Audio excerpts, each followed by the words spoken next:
বর্তমান ময়মনসিংহ উত্তর জেলা বিএনপির সম্মানিত আহ্বায়ক, যিনি এরশাদ বিরোধী আন্দোলনে আমাদেরকে নিয়ে আন্দোলন করেছেন, 90-এর আন্দোলনে নেতৃত্ব দিয়েছেন।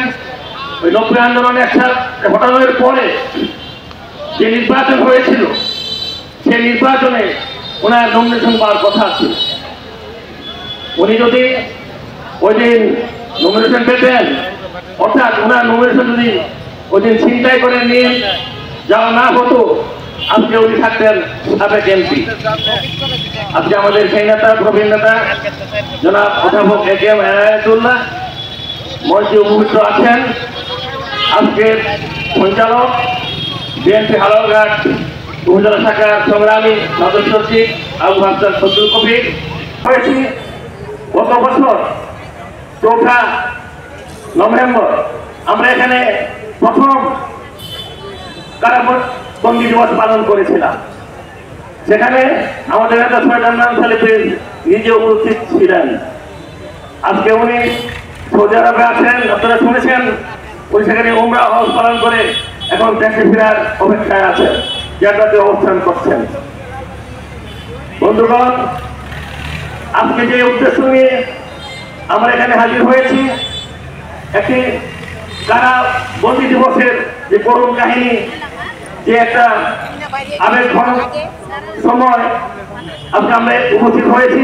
কিন্তু এমনি এক সময়ে আমরা এটা পালন করতে যাচ্ছি, যখন আজকে এই কারাবন্দী দিবস একটি উৎসবের সমাবেশে পরিণত হয়েছে। তার কারণ আপনারা দেখেছেন, গতকাল সারা বাংলাদেশে বিএনপি 236টি প্রার্থী চূড়ান্ত করা হয়েছে, ঘোষিত হয়েছে। সেই প্রার্থী তালিকায় জনাব সৈয়দ আদনান সালেফি ভাইয়ের নাম এসেছে।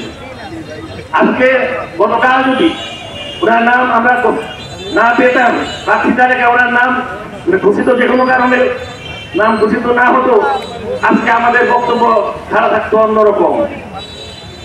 তাই আমি আজকে আর অন্যরকম বক্তব্য দেব না। আজকে জনাব সৈয়দ আদনান সালেফি ভাই ওনার যে আন্দোলনের ফসল, ওনার সংগ্রামের ফসল, ওনার কারা নির্যাতনের ফসল উনি পেয়েছেন, এই জন্য আমরা সকলেই আনন্দিত। আপনারা জানেন, বিএনপি একটি অত্যন্ত বৃহত্তর রাজনৈতিক দল। বর্তমানে বিএনপির থেকে বড় দল বাংলাদেশের কোনোটাই নেই। সুতরাং এই বড় দলে প্রতিনিধিত্ব থাকবে, এখানে প্রার্থী থাকবে, সেটাই অত্যন্ত স্বাভাবিক। অনুরূপভাবে হালুয়াঘাটেও একাধিক প্রার্থী প্রতিযোগিতা করেছিলেন, কিন্তু দল জনাব সৈয়দ আদনান সালেফি ভাইয়ের বিগত দিনের যে কার্যকলাপ, আন্দোলন সংগ্রামের স্বীকৃতি স্বরূপ ওনাকে নমিনেশন দিয়েছেন। এই জন্য আল্লাহর কাছে হাজার শুকরিয়া জানাই, আলহামদুলিল্লাহ।